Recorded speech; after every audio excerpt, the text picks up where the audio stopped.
ખેડૂતો જોડે વર્ષોથી અન્યાય થતો આવે છે. એનું કારણ શું? એનો ભાવ પહેલા 1400 હતો, તો અત્યારે 1400 જ. ખાલી 60 રૂપિયા કેવો કાંક હતો, 61 રૂપિયા. અત્યારે પેટ્રોલનો ભાવ કાંક આપણે 100 રૂપિયાને આડગાળ પગી ગયો.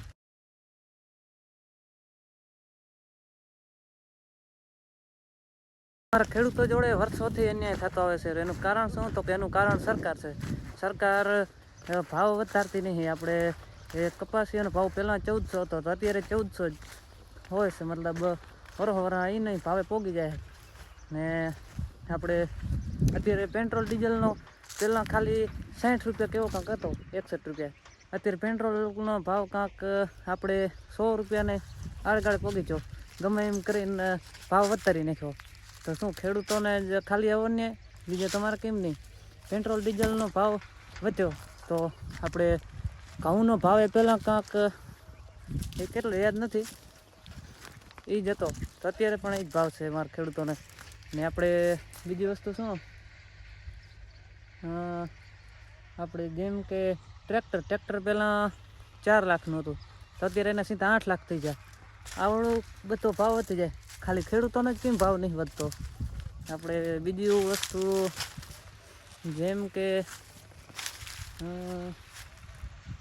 શું કહેવાય,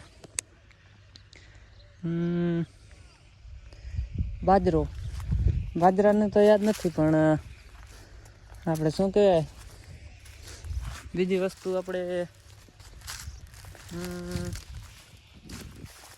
કાંઈ યાદ નહીં આવતું. તો આપણે રાયડો પહેલાં આપણે 1800 થી 2000 હતો.